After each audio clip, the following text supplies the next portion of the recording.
Next 2 question screen पे हैं। पहला क्वेश्चन पढ़ लेते हैं। The sum of the present ages of 2 persons A and B is 60 years. If the age of A is twice that of B, find the sum of their ages 5 years hence. Question समझ में आ रहा है?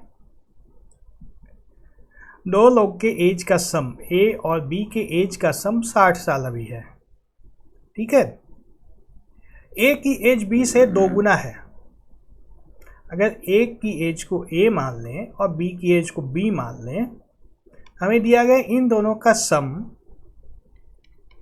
60 years है, ठीक है ना।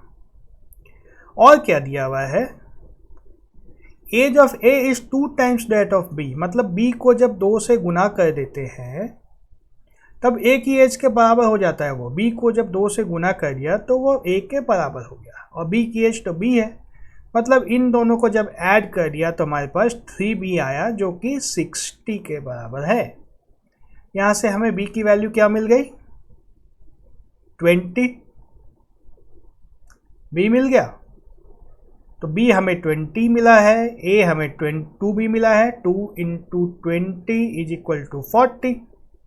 5 साल बाद की बात करें तो दोनों में +5 कर देना है। 45 + 25 इज इक्वल टू 70 ईयर्स। आ गया आंसर, ऑप्शन ए। किसने किसने ऐसा कर लिया है? जिसने भी क्या है, आंसर बिल्कुल सही है, आंसर में कोई गलती नहीं है। लेकिन यह ध्यान दो, हमें दिया है A की एज प्लस B की एज इज इक्वल टू 60 है। 5 साल बाद A की एज में +5 होगा, B की एज में भी +5 होगा, है ना। तो 5 साल बाद की age A + 5 plus B + 5 is equal to A + B + 10। जो टोटल दोनों की एज है उसमें 10 साल बढ़ा देना है, तो 60 है तो सीधा यहीं पे 10 से ऐड कर दो ना, 70 आ गया। इतनी लंबी कहानी किस लिए की है? कभी कभी एग्जाम में इस तरह के लॉलीपॉप क्वेश्चंस भी आते हैं जो बनना बहुत छोटा सा है, लेकिन क्योंकि इन्फॉर्मेशन कुछ और दी हुई है क्वेश्चन में, हम लोग उलझे रह जाते हैं। नहीं, इतने आसानी से तो नहीं बनने वाला है ये। नहीं, ये क्वेश्चन इतनी ही आसानी से बनने वाला है।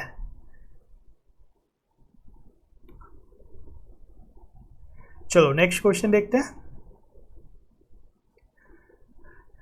The ratio of father's age to the son's age is 3:1.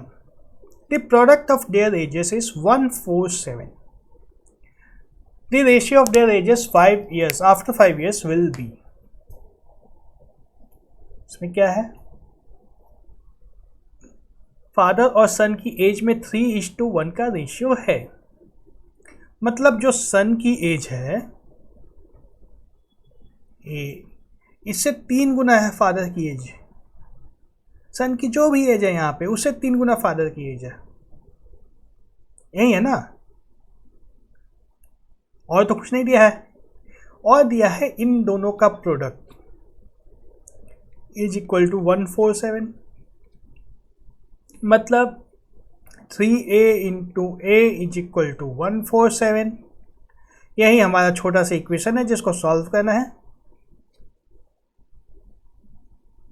हो जाएगा सॉल्व। यहाँ से हम 3 को जब राइट साइड में ले आएंगे तो A² equal to 147 divide by 3 is equal to 49। यहाँ से हमें A की वैल्यू मिल गई 7, सन की एज हो गई 7 ईयर्स, फादर की एज कितनी हो जाएगी, 7 × 3 इज इक्वल टू 21 ईयर्स। फिर 5 ईयर्स आफ्टर सन की एज कितनी हो जाएगी, 7 + 5 इज इक्वल टू 12। फादर की एज 21 + 5 इज इक्वल टू 26। तो रेशियो आ गया 12:26, यानी कि 6:13। किसका किसका आया है, ऑप्शन बी।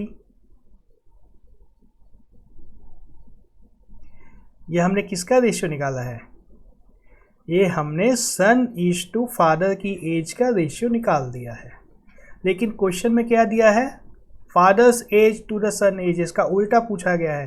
हमें पूछा गया है father is to son. Father is to son जब करेंगे हम लोग तो 13:6 आएगा, 16 नहीं है ये। ऑप्शन